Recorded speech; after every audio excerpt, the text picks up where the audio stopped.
Good afternoon, everyone. I'm Dominique Wright from the Department of Agriculture and Food in Western Australia, and today we are speaking to Svetlana Misic from our Albany office about snails.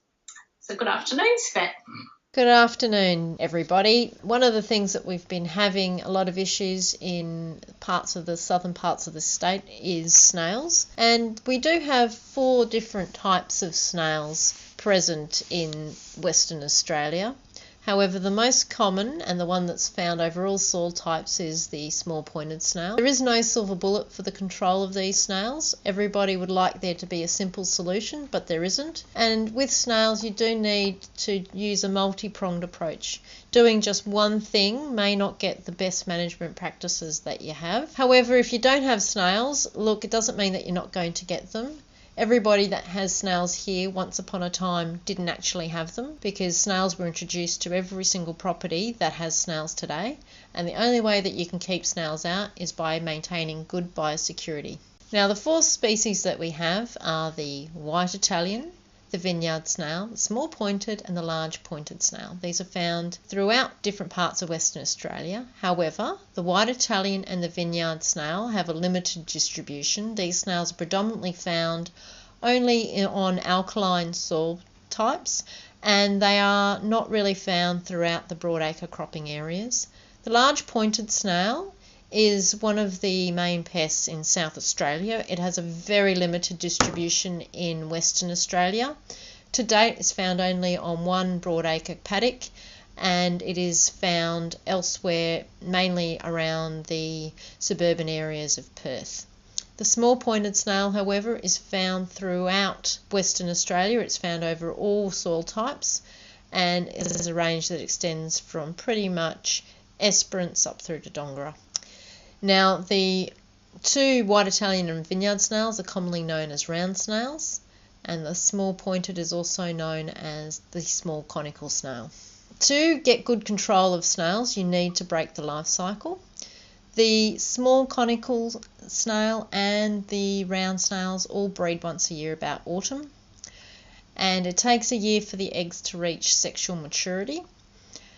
And these snails can live for more than 2 years, and one of the biggest issues that we do have is if the snails lay their eggs in autumn, come harvest time, you can actually find that the snails are the same size as the seed, so it's very difficult to sieve them out of grain.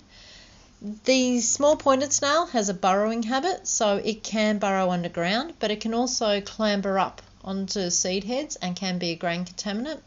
The round snails tend to climb up onto crops. They don't tend to be found on the ground as often. And during summer, the snails are quite able to survive a hot, dry summer, either by climbing up into stalks or burrowing at least 5 centimetres underground.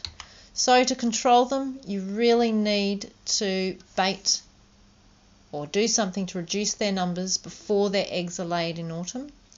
To date, we've found that baits work the best as a chemical control for decreasing the snails.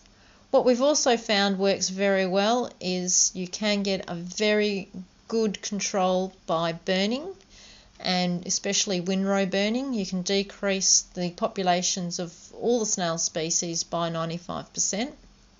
However, our soil types in Western Australia are not very conducive to burning, so that may pose an issue on some soil types. Now, reducing weeds or reducing stubble through herbicide applications, or reducing stubble by grazing or by removing the stubble, doesn't necessarily kill the snails. Reducing weeds means that there is less of a food source available to snails over summer. Now, the snails do not feed if it's a hot, dry summer. They actually estivate, which means they climb up and they estivate over summer and don't feed. And if there's no weeds present, that means that the baits that you apply in autumn actually don't have anything to compete with, and you are more likely to get a better kill because the weeds provide an alternative food source, and they also provide alternative harbourage for the snails over summer, so they provide habitat for them to survive a hot, dry summer. Also, the presence of stubble also helps them survive a hot, dry summer. Now your only option, if you miss the boat in autumn and the snails do lay eggs and they do cause crop damage, after crop damage is starting, the only option is to bait, and the snails may or may not take up the bait. Now, if you do bait for snails, you will not get 100% kill by baiting. Trials that we did in the lab basically showed that no matter what bait type you used, whether it was a metaldehyde bait, a thiocard-based bait, or an iron-based bait, at most we got between 65 to nearly 68% kill. So baits will not kill off a small pointed snail population by 100%, and that's simply because these snails do not only feed on green plant material, they also feed on organic matter, so they may not readily go for baits. One of the other things that we found in some of the other trial work that we did was that the white Italian snails, when we did the same experiment, we actually got 100% mortality by exposing the white Italian snails to baits, and we got less than 10% mortality for the small pointed snails. And this all comes down to the age of the snails. Now, the white Italian were large mature snails and they actively fed on the baits.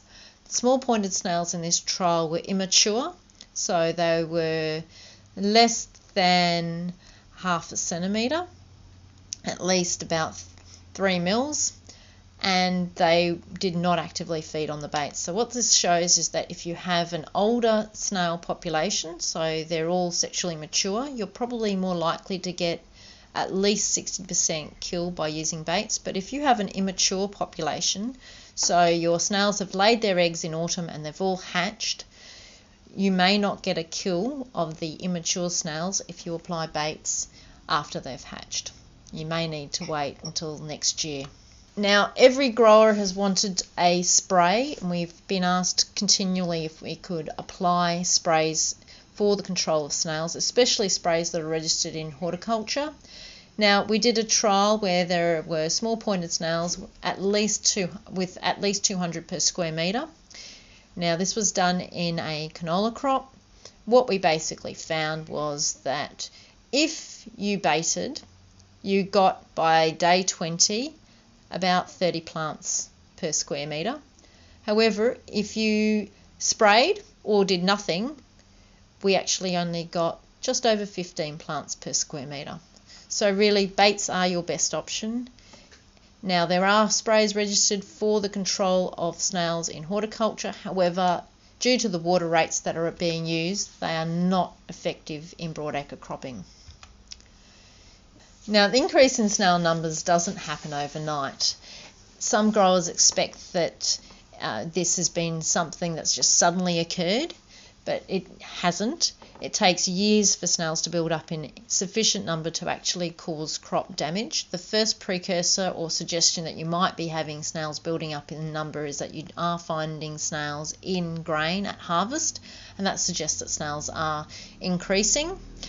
Now, the other thing that increases snail survival is available habitat over summer. So that means long-term min-till paddocks with increased soil moisture retention do tend to increase the survivability of snails over a hot, dry summer. The other thing is that liming doesn't bring the snails to your paddock. The addition of lime increases the strength of a snail shell because snails actively feed on soil to get sufficient calcium carbonate to build their cells, to build their shells. So if you do happen to lime, it doesn't mean that you've brought in the snails, because that's when most people start to notice an increase in number.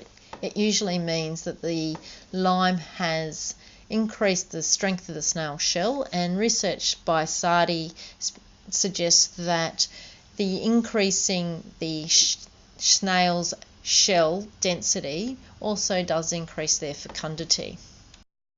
So really your only option is to bait, and you really need to bait effectively. And if you do have an even distribution of baits and apply the baits, at least 30 baits per square metre, you're actually in with a much better chance. Thank you.